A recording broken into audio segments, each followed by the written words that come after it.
Now for our basic definition of electric current. And electric current is defined as the amount of charge moving past a particular point in a circuit per unit time. We can write that in an equation, of course. So it's just the charge divided by the time it takes for that charge to pass that point. And sometimes it's written without the delta symbols, so it's just the charge passing per unit time. The units of current are, looking at that equation, what are they? They're the units of charge, which is coulombs, divided by the units of time, which is seconds, so coulombs per second, or we call amps as the other units, or amperes, or A as the symbol. So in this example, a typical laptop requires about a current flow, so 8 amps to charge up. So how many electrons per second is this?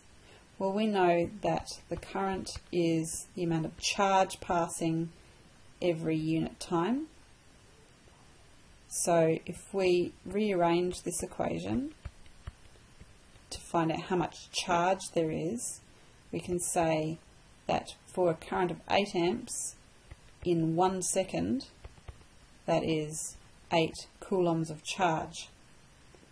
Now we know that 1 electron has a charge of 1.6 by 10 to the minus 19 coulombs. We're not worrying about the sign right at this moment because this is an absolute magnitude of charge that we've calculated over here.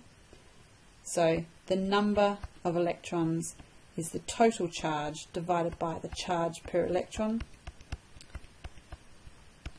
which gives us a hell of a lot of electrons. It is 5 by 10 to the 19 electrons, which are travelling every second. This is per second. We put in 1 second over here. This is 5 by 10 to the 19 electrons moving through the charging device every second. So we know that electric current is the rate of movement of charge. So let's have a really schematic diagram of what the charges look like inside a wire, and this is not really what it looks like. Of course, electrons are very, very small compared to the size of the wire. But if we placed a negatively charged, so we placed an electric field across this wire here, so we've made negative charges over here and positive charges over here, the charges inside that wire would experience a force. Sometimes it's known as an electromotive force. It's a push. All of them feel the same force, almost like a parallel, in the case of a parallel plate, they're all feeling the same force in the same direction. And so we look at all those charges will feel the same force. They're all going to move in that direction at about the same rate.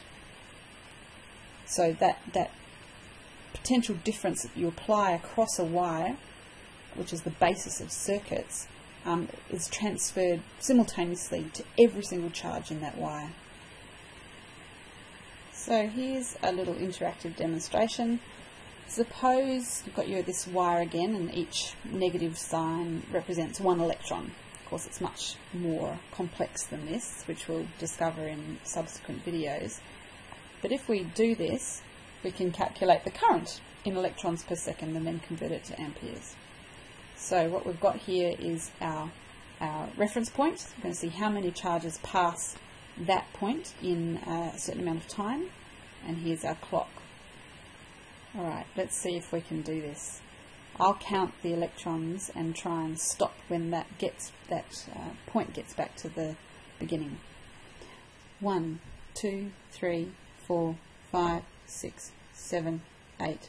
I think it's about 8 electrons pass every cycle.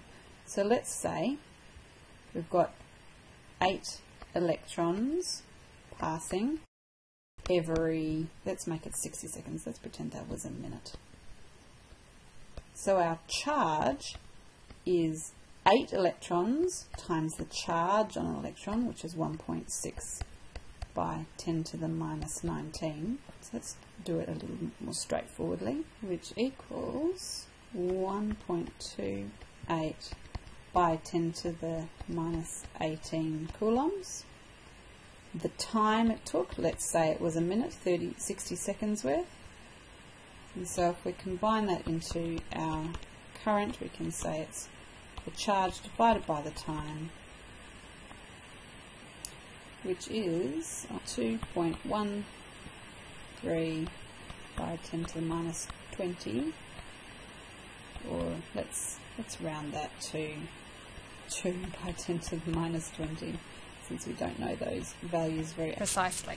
Obviously, it's not a particularly realistic example, but there you go. You can go through a calculation in that manner.